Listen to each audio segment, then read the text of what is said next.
Well, good evening, everyone. It's Sam here at Sacred Oak Temple in Edmonton, Alberta. Today's new moon ritual centers on resistance and building community. March 29th, 2025. We'll begin by acknowledging that we're located on Treaty 6 territory. Today we connect ourselves to this place, and we introduce ourselves again to the ancestors and the gods of the Cree, the Dene, the Blackfoot, Saulteaux, Nakota Sioux, and the Métis people. We introduce ourselves to that river, to this sky, to the wind that blows across the plain from the mountains. I offer tobacco now to the spirits of this land, and I ask for their permission to be here and their help to belong here.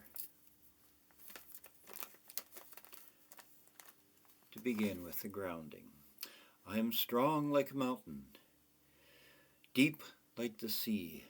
I am wild like the wind, and I am rooted in this place like a tree. As we prepare to enter sacred space, I'd like you all to take 3 deep breaths and hold them for a moment and then release them.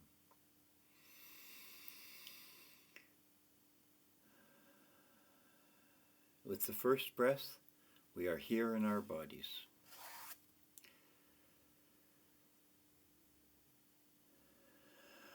And with the second breath, we reach down to the earth and up to the sky and out to the land around us.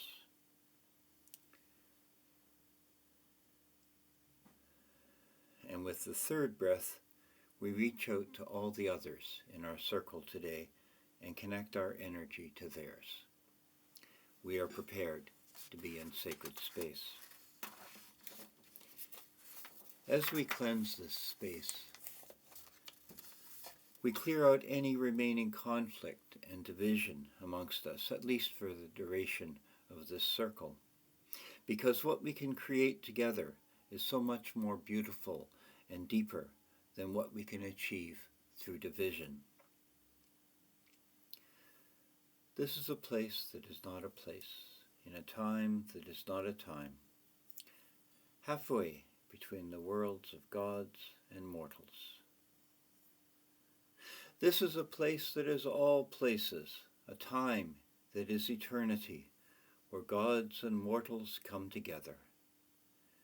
And this is a place that is our home, a time that is our lives, where we can be greater than we thought. In this ritual for resistance and community, I'm going to turn to each direction in turn, and I'd like you to follow along at home. East is in my home is directly behind me.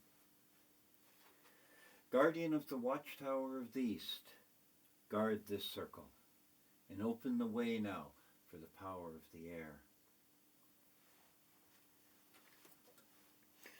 Guardian of the watchtower of the south, guard this circle, and open the way now for the power of fire. Guardian of the watchtower of the west, guard this circle, and open the way now for the power of water. Guardian of the watchtower of the north, guard this circle, and open the way now for the power of the earth. Blessed are we who have been brought here together. Blessed are we with life and friends and family. The Spirit calls us to open our eyes and our hearts, to move us to be right in the world. Here's to Thor, the defender of the little guy, who fights against injustice.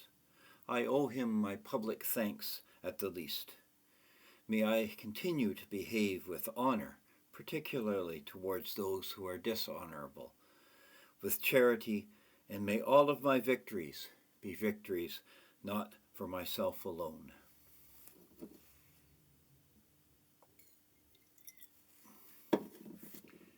And here's to Athena, the goddess of good government and civic responsibility. She established trial by jury and defends the polis against dictators. May she stand with us through this time of trial and give us strength to defend our democracy.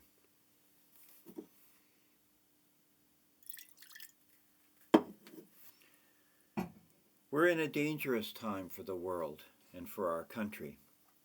To the south of us, an authoritarian regime is moving rapidly to dismantle government support for vulnerable peoples, to attack racial, ethnic, religious, and sexual minorities, and to force other countries to bow down to them. We're in the first stages of a trade war with our largest trading partner and old ally, whose president has declared that he wants to absorb our country into his.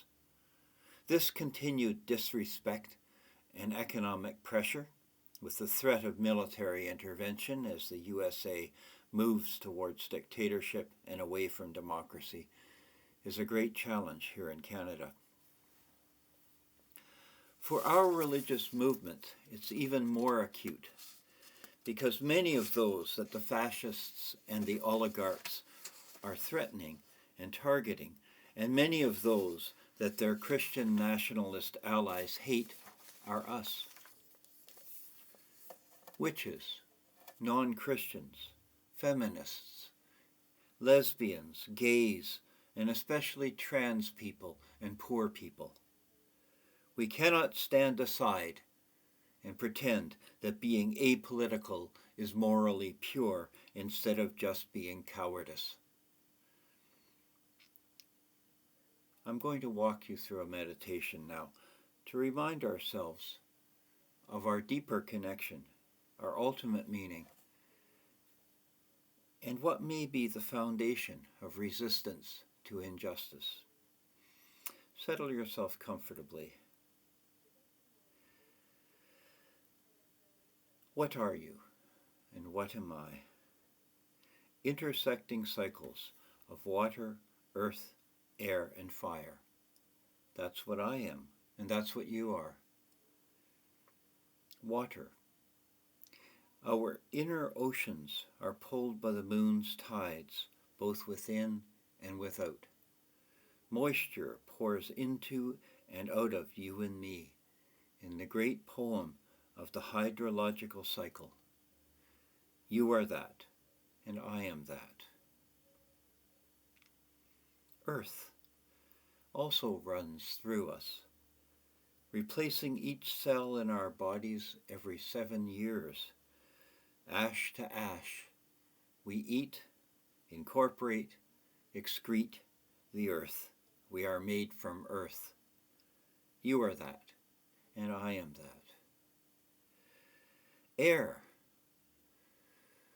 With each inhale and exhale, we breathe out carbon dioxide to feed the trees who feed us oxygen in return. We breathe the universe in and out again. And you are that, and I am that. Fire. From the sun that fuels all life, fuels your metabolic fire like the fire of the Big Bang that started the universe, which is the same fire as the lightning that flashed into the primordial soup in the oceans and started organic life. You were there, and I was there. For each cell of our bodies is descended in an unbroken line from that great event. From the microbes, through plants, to fish walking on the land, through the migrations of the ages of ice.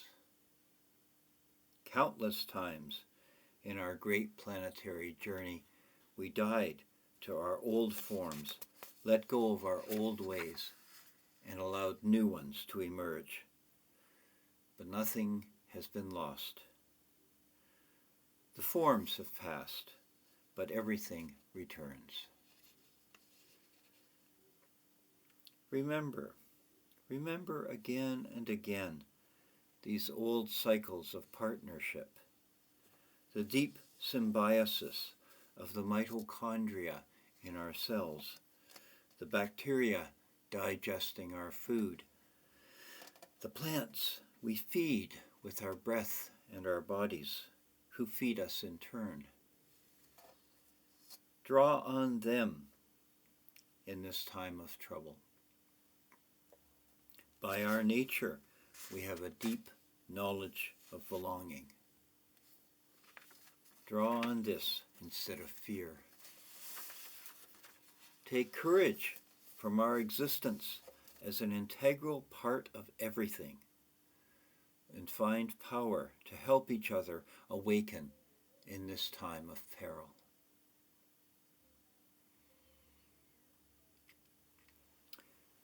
When we think of resistance, we often emphasize the hard edge, refusal to obey orders, demonstrations and marches, sabotage, non-compliance, and even armed resistance. But I want, at present, here in Canada, to principally encourage the soft edge of resistance to evil, doing good, working to replace evil with good. In my own life recently, I have donated blood, an undoubtedly good thing. I have given money to a political party to help with the election now underway, and I've gone canvassing for a candidate, and I intend to do it again later this week. And here I am, encouraging all of you to get out of your homes and away from the computer to do the same kind of things, to volunteer, to help out, to build community, to vote for our country. We also need to know that self-care and community isn't a luxury. It's not an indulgence. It's not for the people who can afford it.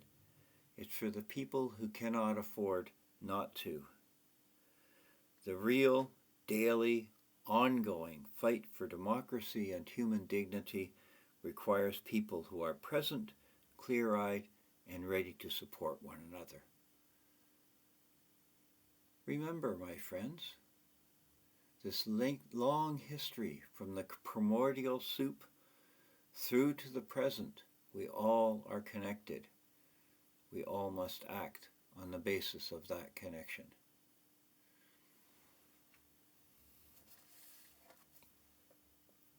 And now to bless food and drink.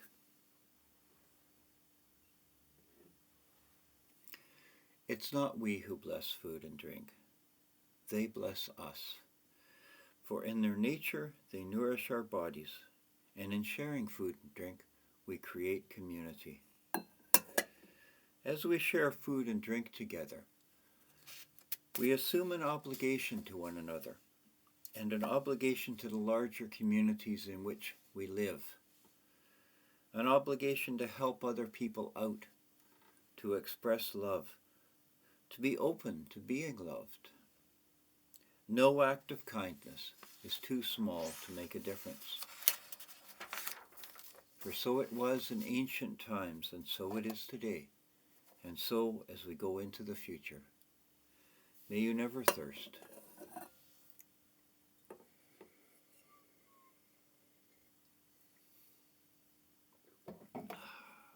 And may you never hunger.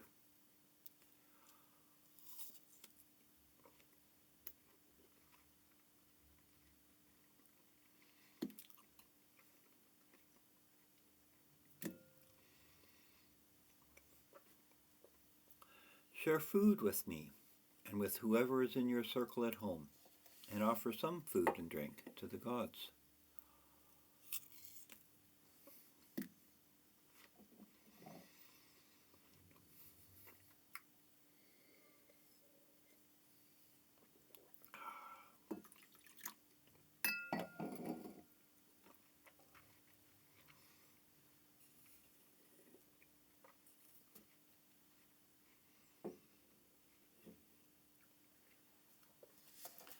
thank you to the divine mysteries, to the goddesses and gods that are revealed and concealed in the workings of the world and in our lives.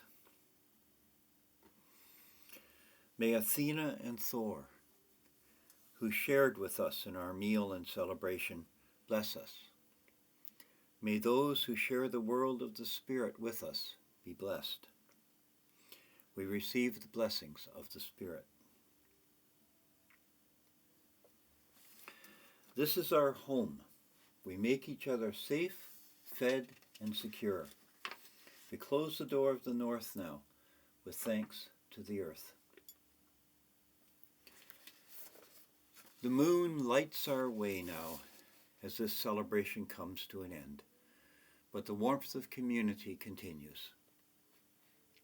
We close the door of the west now, with thanks to the water. Blessed be. Strength and courage comes from each other. In unity is strength. We close the door of the south, with thanks to the fire. Blessed be. And we end this circle with the breath of life. The first great blessing. We close the door of the east now with thanks to the air.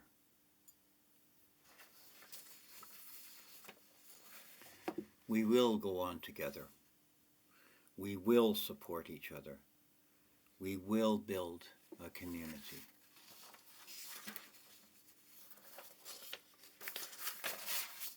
And now to ground. Take a deep breath. Hold it and release it.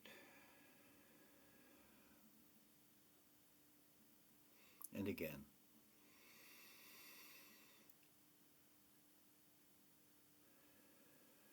As the sun rises in the morning and the world is covered in light, so that we may see where we are and where we are going, in the same way the heart, the mind, and the soul open up, and we reach for the light of understanding, and we connect to the infinite, which we find in each other. Take a deep breath. Release. And again.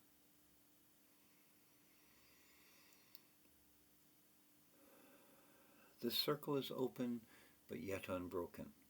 Merry meet, and merry part, and merry meet again.